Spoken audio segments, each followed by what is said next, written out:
call me Mystic Mike because I predict these things. Dolidze takes on Anthony Hernandez this Saturday as the main event of UFC Fight Night. And this is going to be a good fight. Both these guys are very good grapplers, have a lot of high-level experience in the UFC, so I'm looking forward to this one. Dolidze, he's 37 years old, so he's getting up there in age. 6'2" with a 76-inch reach and 15-3 in his career. Fights out of Extreme Couture.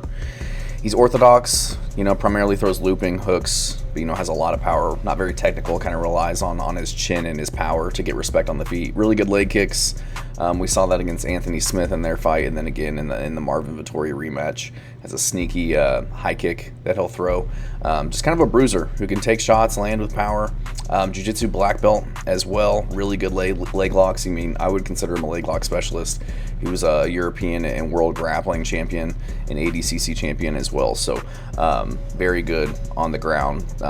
As of late, tends to want to kind of keep it on the feet and slug it out. And really good chin. Was rocked by Vettori in their last fight, but other than that, showing a good chin that holds up. Taking on Anthony Hernandez, who's going to be 6 years younger at 31, 6 foot with a 75-inch reach and 13-2. I think Anthony Hernandez is going to be a little bit smaller than Dolidze. Dolidze has usually a pretty a decent strength and size advantage, I would say, over a lot of his recent opponents. But Anthony Hernandez, his nickname's Fluffy. He does carry a little bit of extra weight. Not the biggest guy for the weight class, but it allows him to push a super high pace in all of his fights. But he's just an absolute dog. He's pressure personified. Always pushing forward, looking to weaponize his cardio against his opponents. Has dirty boxing, relentless forward pressure, just with his endless gas tank. Just he'll really do anything to make his opponents work, whether it's throwing big hands, making them defend, making them back up, making them grapple. Mixes his striking and really well with his takedowns. And throws heavy hands to close the distance, get you against the cage, shoot takedowns, just kind of wear you out. And has a good chin. He has been hit a few times, got hit by Pereira, Shabazian, Holland, but usually able to eat it and keep pushing forward. He was a high school wrestler and a jiu-jitsu brown belt. So on paper, Dolidze is the black belt, maybe a little bit better, but Anthony Hernandez is usually able to really string together his grappling sequences and find a way to scramble and stay on top and win position. So I'm going to go with Anthony Hernandez in this one. He can be hit on the feet, like I said, and Dolidze's got tons of power. Dolidze is going to be the bigger, stronger guy, I think, with more damage potential, not just on the feet, but in terms of on the ground. He'll rip your legs apart. We saw that in the Phil Haas fight and then put him out on the feet. So I would say that he's got more damage potential. But I think Anthony Hernandez is just going to be able to put the pressure on him. I see him maybe not at the beginning being able to put the pressure on and close the distance against Roman, just because he'll be slugging it out, having a lot of consequences coming your way.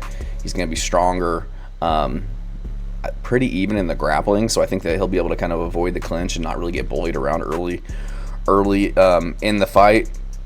And I think Dolidze is a little bit more of a submission threat on the ground, whereas Anthony Hernandez, he seems to be more of a position over submission type of guy, which is kind of the way that you want to be, especially with his cardio in MMA. But I think as the fight progresses, he's going to start taking over. I could see Dolidze. I was concerned in this one just because I know Dolidze, he can roll for legs. He's got a really good bottom game. But I think that as the fight progresses, maybe at the beginning of the fight, Anthony Hernandez keeps it on the feet, kind of tires him out, and then starts to drag him into deep waters. The fight goes on to where, Dolidze doesn't really have the gas to really roll for these legs and be super dynamic off of his back. But I think that as the fight progresses, Anthony Hernandez will be able to get into more dominant positions on the ground, stay safe, stay comfortable, and take over.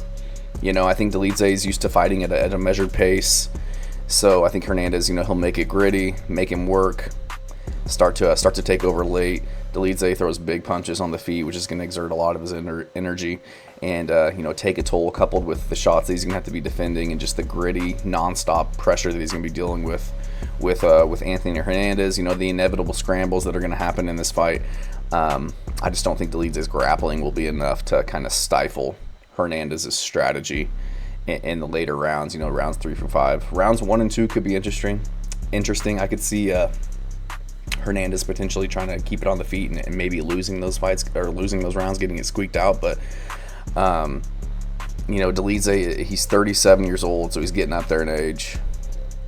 I just think I think Anthony Hernandez is going to be a little bit too much for him, have too much pace on him. He's the younger guy, has a lot of momentum, still in his prime, whereas Dolidze is kind of, you know, out of his prime, I would say. So I'm going to go with Anthony Hernandez. I think he gets this one done by decision. Thanks.